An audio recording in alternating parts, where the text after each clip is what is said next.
Hola, ¿cómo están? Bienvenidas a nuestro espacio Ginecólogas para tu Salud. Yo soy la doctora Tere Guerrero. Yo soy la doctora Ari Perrotín.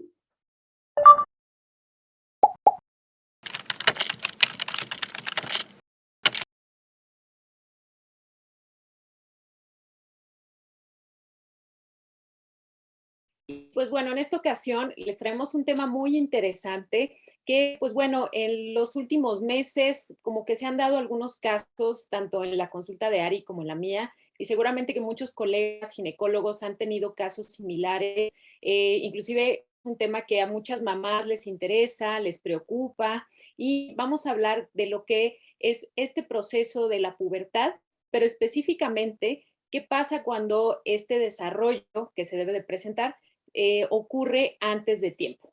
Y pues bueno, para esto, como ustedes saben, siempre les traemos al experto. ¿A quién tenemos el día de hoy, Ari?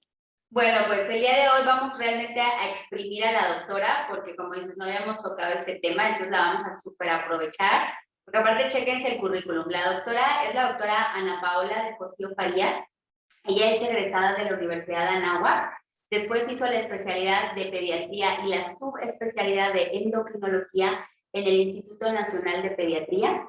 También ha podido trabajar en el extranjero, como por ejemplo en el Hospital Children's Hospital de Filadelfia y en el Cook Children's de Texas. Y bueno, la tenemos trabajando ahora aquí en Ciudad de México, en su consulta privada, pero con ese currículum yo creo que, sí o no, te vale la pena exprimirla. Bienvenida, doctora Ana. Hola, muchísimas gracias por la invitación. Estoy encantada de estar con ustedes y sobre todo encantada de poder transmitir información que sea útil para todos. Muchísimas gracias. Y pues bueno, arrancando con este tema, vamos a platicar un poquito primero cómo es el proceso de la pubertad. Cuando hablamos de este proceso, normalmente tenemos el concepto en la cabeza, yo creo que el público en general lo tiene porque pues desde que estamos en la primaria, ¿no? Creo que por ahí de quinto o sexto de primaria nos empiezan a explicar qué es la pubertad y qué ocurren en estos cambios. Pero desde tu punto de vista, ¿nos puedes platicar un poquito cómo es la evolución de la pubertad normal? La pubertad normal en mujeres suele empezar en la gran mayoría con el desarrollo de los pechos. Empieza a haber un botoncito justo atrás de la areola. Muchas niñas se quejan de un poquito de dolor y es el primer paso, el crecimiento de los pechos. Esto va a ir progresando y después de que aparecen esos pechos, más o menos a los 2 años van a presentar la menstruación. Entonces es bien importante que sepan esto porque muchas veces las mamás dicen, ya empezó con los pechitos, mañana mismo va a presentar la menstruación. No, siempre es algo que lleva tiempo. Después de que empiezan el botón mamario, se, em- se ve también la aparición de algo de vello púbico. En la mayoría de las niñas sucede en este orden, pero hay cierto porcentaje en el que el orden es al revés. Primero desarrollan el vello púbico y después presentan el botón mamario. Ambas son perfectamente normales. Muy bien. Y esto que comentas del botón mamario, creo que es bien importante que sepan que es una parte completamente normal de este desarrollo y que pues forma parte de estos estadios iniciales, ¿no? De la pubertad. Ocurre mucho que a veces nos llevan a las niñas a la consulta ginecológica porque pues resulta que la niña se exploró y se tocó una bolita en la mama, lo que acabas de mencionar, ¿no? Se tocan esa bolita y entonces se espantan o la mamá le dice, oye, déjame te reviso y entonces la revisa la mamá y ven esas bolitas y a veces se espantan mucho, ¿no? Y sí es bien importante lo que tú comentas, ¿no? Es parte completamente normal de este desarrollo. Exacto. Y otra cosa que tienen que saber es que es normal que suceda a partir de los 8 años de edad. Entonces, cualquier niña que presenta esta bolita, que es el botón mamario atrás de la areola después de los 8 años de edad, perfectamente normal. Si es antes, acudan a consulta, porque sería una aparición prematura y necesita evaluación diagnóstica y tratamiento. Ok. Y doctora, ahorita que estábamos comentando con respecto a edades y aparición, creo que muchas mamás que nos lleguen a escuchar pueden decir, no, ay, es que a mí me llegó la regla a tal edad, es que yo estaba muy chiquita, ¿no? O me dicen que a mi hermana empezó muy chiquita. Entonces, para definir un poco el concepto, ¿qué es exactamente o cuándo podemos pensar que es pubertad precoz? Y obviamente las mamás que oyen, ¿cuándo deben de ya acudir al médico? Pubertad precoz es la aparición de cualquier carácter sexual secundario, ya sea aparición de pechos, aparición de vello púbico, también empezar a oler a sudor antes de los 8 años de edad no es correcto y necesitan acudir a consulta. Ok, creo que es mucho mejor que tengamos un concepto fijo. Las tres sabemos que en medicina muy pocas cosas son blanco y negro, pero creo que esto es muy importante porque a mí me ha pasado, imagino a ustedes dos también, que llegan, ¿no? Y dicen, es que mi niña está muy chiquita. Creo que ante los ojos de las mamás siempre vamos a ser chiquitas y bebés, ¿no? Pero llegan y 10 años y es que está muy chiquita. Y bueno, ya ahora que escuchamos a la doctora, pues realmente estamos hablando de que, oye, no, a esta edad, 8 años, sí se me tienen que prender un poco las alertas de decir, mejor la llevo al médico, porque sí realmente está siendo muy, muy pequeña, ¿no? Exacto. Y otra cosa también es que tenemos el otro extremo. También hay un límite de cuándo sería tardío presentar la pubertad, que es una niña que pasa de los 13 años y todavía no tiene este botón mamario o algún otro carácter sexual secundario. Y ocurre que a veces, pues, nos las llevan ya de 16 años, 17 años, a veces son diagnósticos ya muy tardíos, ¿verdad? Cuando, como dices tú, nos vamos al otro extremo, en el que sí, estas jovencitas no han presentado su primera menstruación, a la exploración las vemos y pues no tenemos ningún tipo de caracteres sexuales secundarios, ¿no? Lo que comentas. Pues bueno, platicando un poquito acerca de estos padecimientos, que si bien no son tan frecuentes, pues no, pues llegan a presentarse en la consulta, creo que no solo en la consulta ginecológica. De hecho, yo creo que quienes más lo llegan a ver son los médicos de primer contacto, ¿no? El médico general, el médico familiar cuando las llevan a su clínica o a su centro de salud. Pero, ¿por qué el médico endocrinólogo, específicamente el endocrinólogo pediatra, sería el médico indicado para ver estos padecimientos? ¿Y qué otras especialidades también podrían verlos para que quienes nos escuchen pues sepan también cómo dirigir a estas pacientes? Los endocrinólogos pediatras nos encargamos de todas las enfermedades relacionadas con hormonas en los niños y la pubertad es algo que está regido totalmente por hormonas. Además de que es bien importante saber que en la pubertad no solamente ocurren estos cambios en cuanto a caracteres sexuales, sino también hay un aumento en la velocidad de crecimiento. Y si una niña presenta la pubertad antes de tiempo, va a presentar el estirón de la pubertad antes de tiempo, pero también va a dejar de crecer antes de tiempo. Entonces, al final, no solo es la alteración en cuanto a que va a menstruar de manera temprana, sino que se puede afectar su talla final, teniendo una talla mucho más baja de lo que heredó genéticamente de sus papás. Entonces, los endocrinólogos pediatras vemos todo esto de manera muy integral en el que cuidamos tanto la parte hormonal sexual, pero también uno de los objetivos del tratamiento es alcanzar una talla final normal para los pacientes. Sí, esto de la talla creo que es muy importante, ¿no? Y a veces nosotros lo detectamos por clínica, ¿no? Cuando llega alguna paciente a alguna consulta ginecológica de rutina o por otra cosa, y le preguntamos, ¿no? Oye, ¿cuándo tuviste tu primera menstruación? Ay, pues bien chiquita, doctora, estaba en tercero de primaria, ¿no? O me llegó muy pronto y pues, efectivamente, ¿no? Una de las características, pues es esto, ¿no? La talla baja que a veces, como dices tú, no coincide tanto con la parte genética, ¿no? Con el hecho de que a veces los papás pues tienen una talla un poquito más alta y pues resulta que son niñas que se quedan con una talla muy bajita. Y esto creo que es importante que lo escuchen, sobre todo las mamás que tienen niñas que están por entrar en esta etapa, porque sí es muy importante, ¿no? No solamente el crecimiento en cuanto hablando del aumento de talla, sino también, por ejemplo, la disminución del riesgo del desarrollo de osteoporosis más adelante, el desarrollo de otros trastornos hormonales que sabemos que pueden ser un factor de riesgo por el hecho de empezar a menstruar muy pronto, ¿no? Lo que llamamos nosotros en medicina como una menarca temprana, que sabemos que por sí sola puede ser un factor de riesgo a futuro, ¿no? Para otro tipo de padecimientos.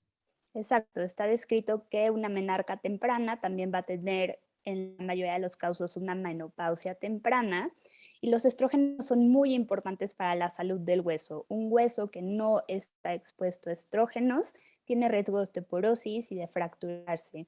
Entonces, por esta parte también es muy importante y algo en lo que quiero hacer hincapié es que sepan que a veces son casos familiares, ya están muy bien descritas causas genéticas hereditarias en las que hay mutaciones en genes que corren en las familias, donde empiezas a preguntar a qué edad menstruó la abuelita, no, pues a los 8, y la tía materna a los 8, la mamá a los 9. Entonces son menstruaciones muy tempranas y si estábamos hablando de que de la primera aparición del botón mamario a la menstruación pasan 2 años, quiere decir que estas niñas empezaron con cambios desde los 6, 7 y es antes de este corte que pusimos que es 8 años de edad. Entonces, si en sus familias ustedes detectan que hay un patrón de pubertad precoz o temprana, es muy adecuado que lleven a sus hijos a revisión alrededor de los 6 años de edad para estar pendientes, como todavía con mucha más alerta en este tipo de casos. Creo que en esto es importante decirles que hemos hablado de varios médicos, ¿no? O sea, que si la ve el médico familiar, si la ve el pediatra, creo que también hay que incluir en este cuadro a los colegas que nos escuchan, ¿no? Porque a veces, ay, pues ya, ¿no? Como decía doctora, pues es que es así, toda la familia ha arreglado muy chiquita, y pues lo damos por sentado, o de pronto, ay, pues no pasa nada, ¿no? O al contrario, nos alarmamos, ¿no? Oye, no, creo que los colegas que nos llegan a escuchar de otras especialidades que también, ¿no? Nos salte un poquito la alerta de decir, ok, yo soy pediatra, esto no es exactamente mi rubro, o yo soy ginecóloga y me la trajeron, entonces pues vamos en conjunto, pero creo que se trata de eso, de canalizar a las pacientes y a las niñas en este caso, al médico que le corresponde, pues para darle el seguimiento correcto, ¿no? Claro. Entonces, siguiendo, doctora, cuéntanos un poquito. Ya, bueno, ya la mamá que nos escuchó ahorita dijo, chin, sí, mi nena, 6, 7 años, creo que están apareciendo cosas que todavía no tocan. Llegan, por ejemplo, contigo a la consulta. ¿Nos puedes contar un poquito obviamente, qué estudios o cómo procede una consulta en este caso ya que llega la paciente? Para hacer el diagnóstico de pubertad precoz necesitas cumplir varios requisitos. Número 1, que tenga estos caracteres sexuales secundarios. Número 2, que tenga una edad ósea adelantada. La edad ósea se toma una radiografía de la mano en la que se ven los cartílagos de crecimiento. Para todas las edades tiene que haber un patrón de la aparición de estos núcleos. Si su edad ósea aparece una niña más grande, quiere decir que esta edad ósea se está adelantando y eso es por acción directa de los estrógenos. Y número 3, tiene que haber una aceleración del crecimiento.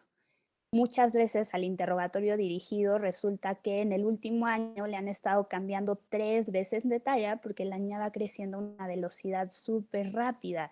Ya no le quedan los zapatos, los dejó casi nuevos y todo esto es porque está adelantando ese estirón que normalmente debería de darse más adelante en la pubertad y lo está haciendo de manera prematura.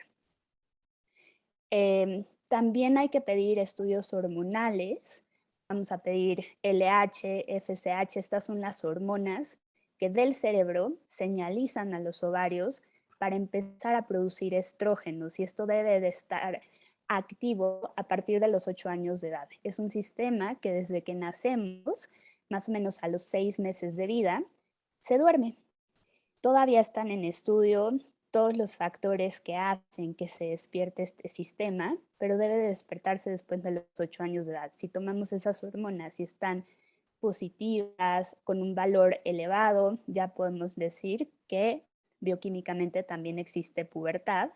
El estradiol, que es uno de los estrógenos que se miden en sangre, también hay valores específicos. Y solemos pedir un ultrasonido pélvico. ¿Por qué? Porque hay veces que la pubertad no se da en el orden que normalmente ocurre esta cascada, que es cerebro despierta, estimula ovarios, ovario produce estrógenos. Hay veces que en el ovario puede aparecer un quiste que de manera independiente de la señalización del cerebro produce estrógenos y esto hace la estimulación del crecimiento de los pechos, cambios uterinos, entonces es bien importante. La otra cosa es, en niñas menores de 6 años de edad, es obligatorio tomar una imagen cerebral. Es una resonancia magnética, ¿por qué? Porque hay algunos padecimientos tumorales, quistes de líquido cefalorraquídeo, que pueden presionar la hipófisis y activar pubertad. En niñas entre 7 y 8 años de edad, las últimas guías recomiendan no hacer esta resonancia porque por frecuencia en ellas no se encuentra ninguna patología orgánica cerebral y en la mayoría de las veces es algo idiopático, que la palabra idiopática en medicina quiere decir, por más que buscamos la causa, nunca encontramos el porqué, ¿no? Ok, perfecto. Entonces ya escuchamos, ¿no? Estos estudios, algo que también hemos hablado algunas veces, que a la mamá le puede dar miedo, ¿no? Llevarla, por ejemplo, ya cuando escuchan palabras, ¿no? Como un endócrino pediatra, o sea, es que algo seguro anda mal en mi nena. Entonces a veces también pueden llegar a tener un poco de miedo de que los estudios sean muy invasivos. Si se dieron cuenta, y me imagino muchas veces, es solo explorar, ¿no? Platicar en la consulta de la historia clínica y la historia familiar, explorar a la nena de algunas partes que obviamente no van a ser invasivos. Y estos estudios, creo que el más invasivo es el piquete para obtener sangre y ya está. Entonces, está muy bien que nos lo hayas comentado así, porque creo que así también pierden el miedo y se llevan a las niñas. Entonces, ya vete, vamos con la doctora, no te va a lastimar, no te va a hacer nada. Y todo lo que nos comentas, pues la verdad es que son estudios muy importantes para llegar a un diagnóstico que obviamente, pues, también tiene su importancia.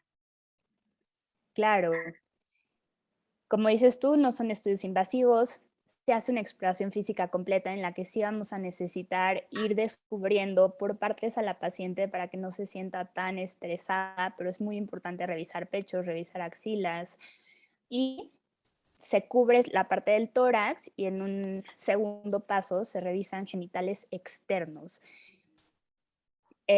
No se palpa nada, no se hace ningún tacto vaginal porque no es necesario. Entonces, para que también ustedes sepan, como dices tú, que no se va a estar invadiendo a la paciente. Sí, exacto, son exploraciones muy rápidas, pero que son bien importantes, ¿no? Y creo que es también importante mencionarlo, porque a veces ocurre lo que decíamos hace ratito, a veces muchos colegas de primer contacto, justo por el pudor de no revisar bien a la niña o porque, pues, híjole, no, se va a sentir incómoda, a veces desafortunadamente, pues sí, también obviamos estos pasos. Tal vez nosotras, desde el punto de vista de nuestra especialidad como ginecólogas, pues es algo que hacemos 20 veces al día, ¿no? Es como una cosa muy normal y muy rutinaria, pero para otros colegas a veces puede ser difícil, ¿no? Y creo que es bien importante, ¿no? Les digo, aquí sí la exploración física, como dice Ari, ¿no? A veces nos da muchísima información, prácticamente a veces nos ayuda casi a hacer el diagnóstico, lo que es clínico, y pues sí creo que es importante, ¿no? Y platicando un poquito acerca de las causas, ya los mencionabas hace ratito, pero si nos pudieras como resumir un poco, ¿cuáles pueden ser las causas o las condiciones que pueden favorecer que una niña tenga una pubertad precoz? Ya por ahí nos decías el factor genético, pero ¿cuáles otras pudieran ser? Se divide en central y periférica. Central quiere decir cuando la cascada ocurre de manera similar a la que ocurre normalmente, en la que el cerebro señaliza ovarios. Dentro de las causas centrales hay que buscar causas orgánicas cerebrales, que esas las vamos a encontrar con la resonancia magnética cerebral, y las idiopáticas, que simplemente no se sabe por qué, pero el reloj biológico se adelantó. Esta es la más frecuente de todas y es en la que se ha encontrado una relación con algunas mutaciones genéticas. Y las periféricas son también poco frecuentes y estas son en donde el ovario, de manera independiente de la señalización del cerebro, activa la producción de estrógenos y esto hace los cambios secundarios de pubertad.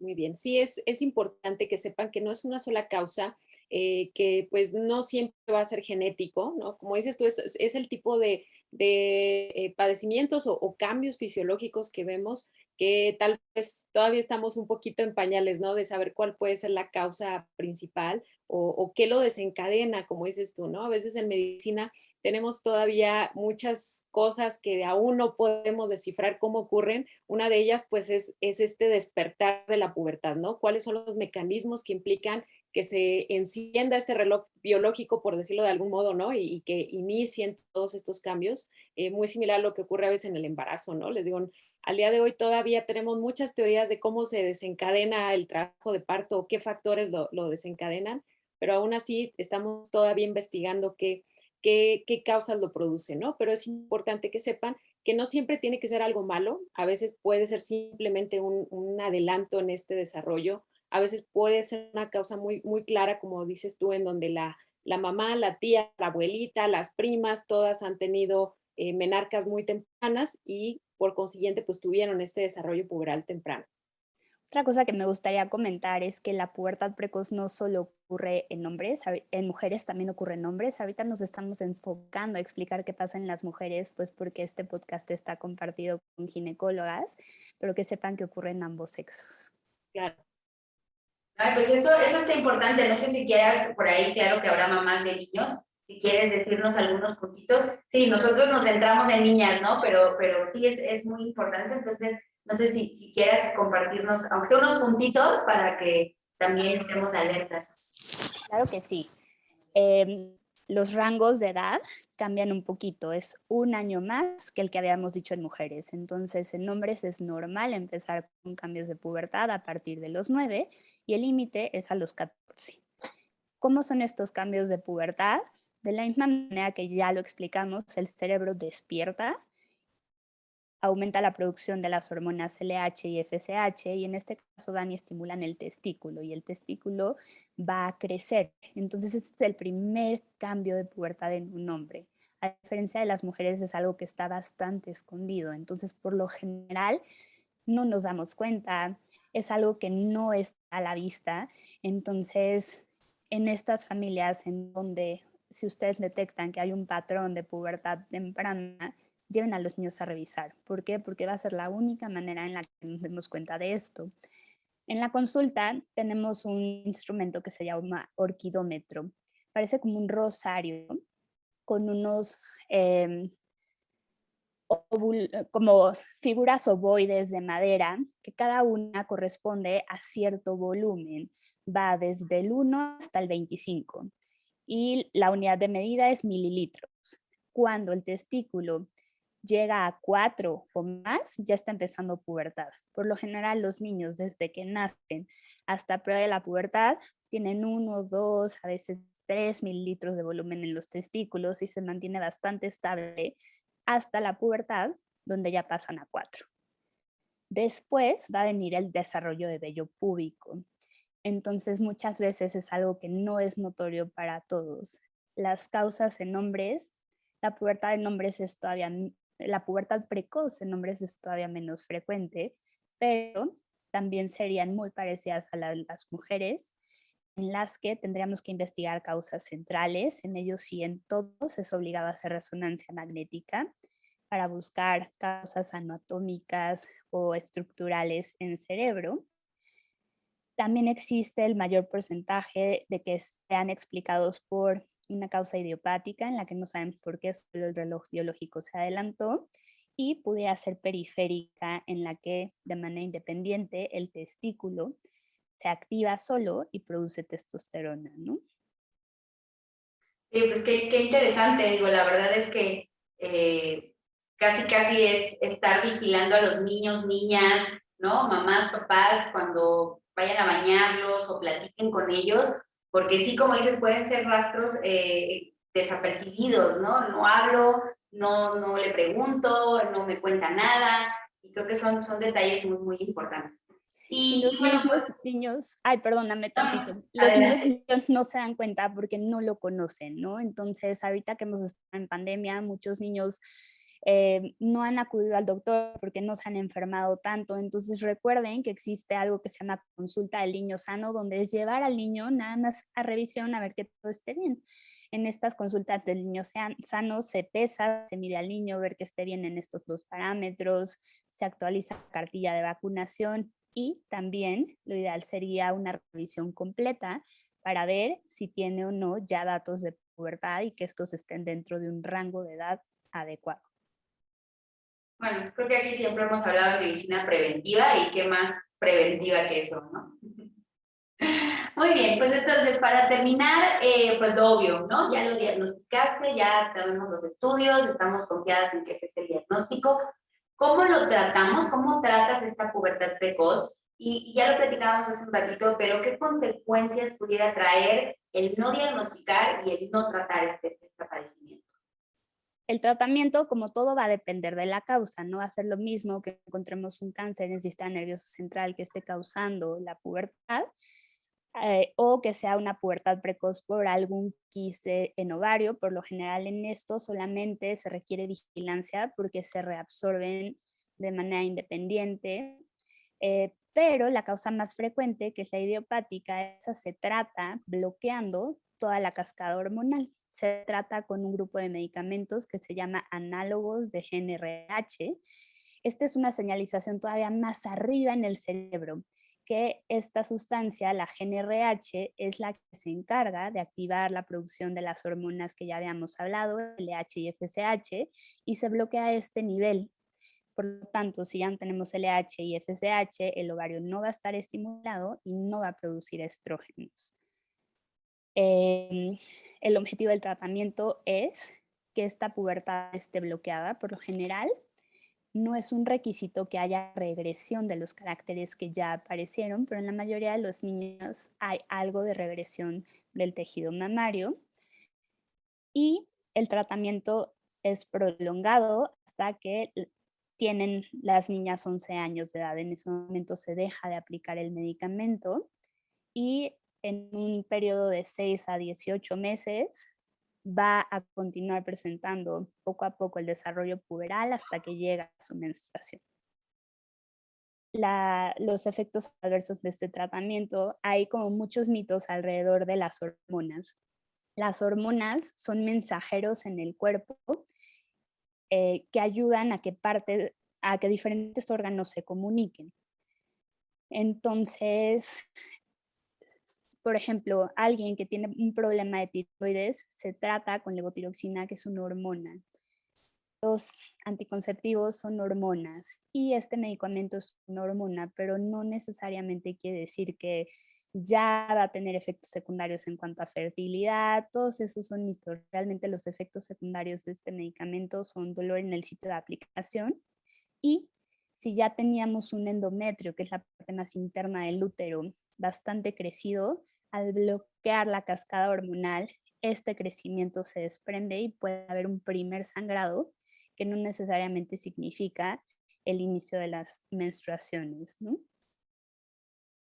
Esto que dices del funcionamiento hormonal, creo que me encanta que les expliques básicamente qué es una hormona, qué es un mensajero, ¿no? Yo en la consulta a veces les digo, es como si ves tu cuerpo como una empresa y la hormona pues es el que anda mandando recados y recogiendo la información de todos los pisos, ¿no? Y se la lleva al jefe, que bueno, para nosotros serían como ¿cómo se llama? Las glándulas, ¿verdad? Que son como que los que producen a veces esa información y la vuelven a enviar, pero ya te vamos a invitar para una plática para derrumbar todos esos mitos que hay, de tener esa hormonofobia que les digo yo, tenemos una hormonofobia tremenda de que dicen, no, es que le va a hacer daño a la niña, va a ser peor, y sobre todo algo muy importante que acabas de mencionar, que los efectos de este tratamiento van a ser reversibles, no porque le bloquees la pubertad de esa niña, ya va a llegar a los 25 años y no va a volver a menstruar jamás por culpa del medicamento que le pusieron cuando tenía 8 años.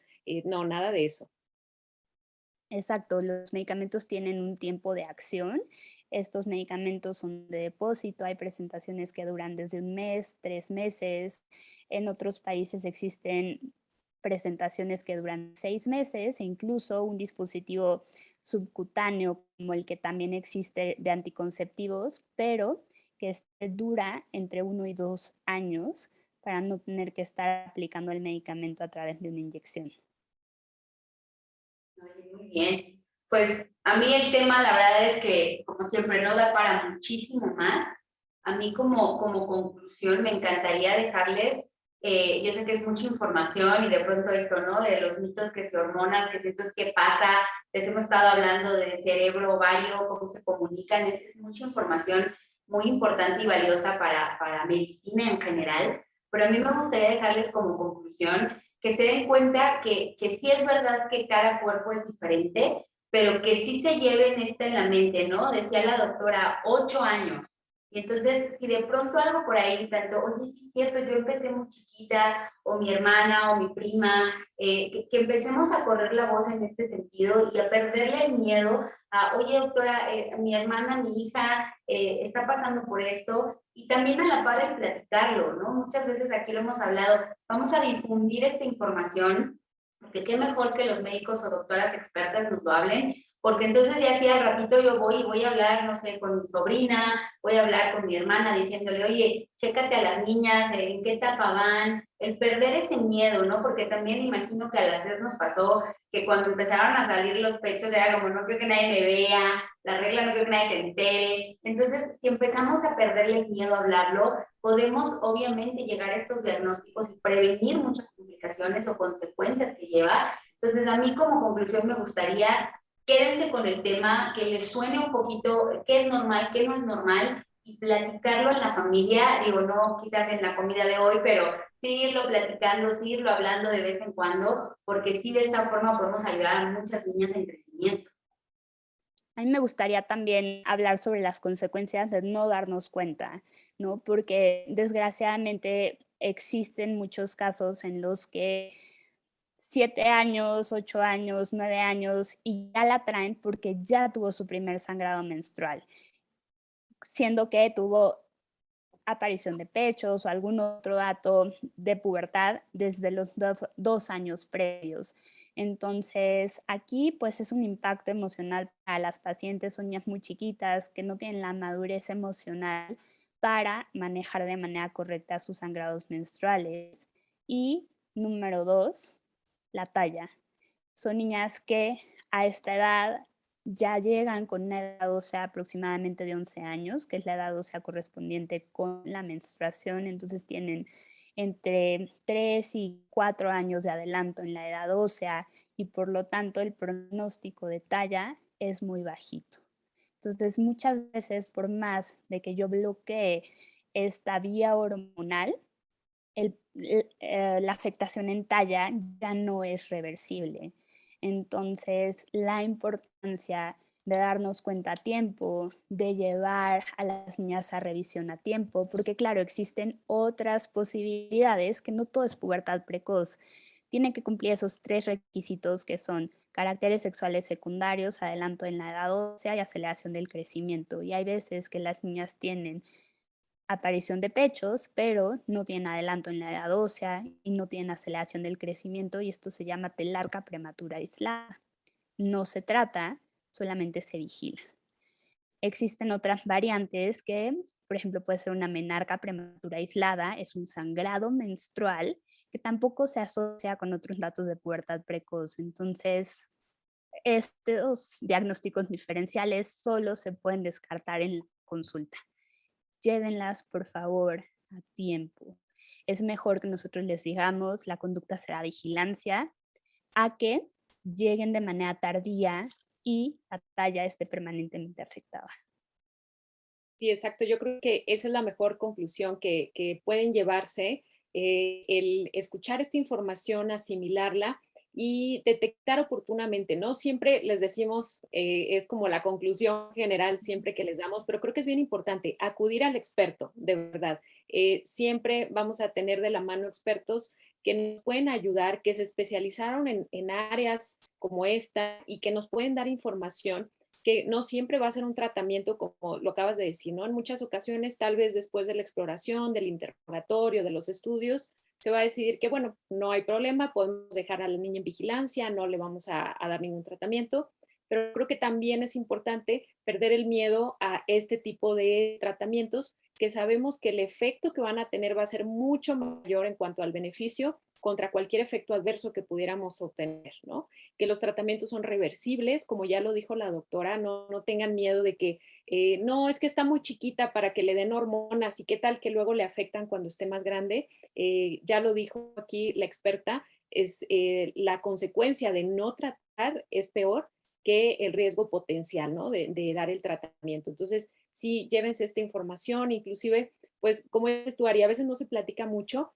pero pues lo ven, ¿no? A lo mejor alguien que esté escuchando esto y dice, oye, ¿qué crecí? Mi sobrinita la acabo de ver hace poco y yo vi que ya tenía un desarrollo mayor al que debería de tener, o a lo mejor, oye, sabes que mi hija sí estoy escuchando y coincide lo que me están diciendo. Entonces, pues sí, la conclusión es esa, acérquense a los expertos, contamos con personas muy capacitadas como la doctora y justamente, ¿en dónde te pueden encontrar, doctora? ¿Cómo te pueden contactar nuestros pacientes? Me pueden buscar en redes sociales, estoy como doctora DRA.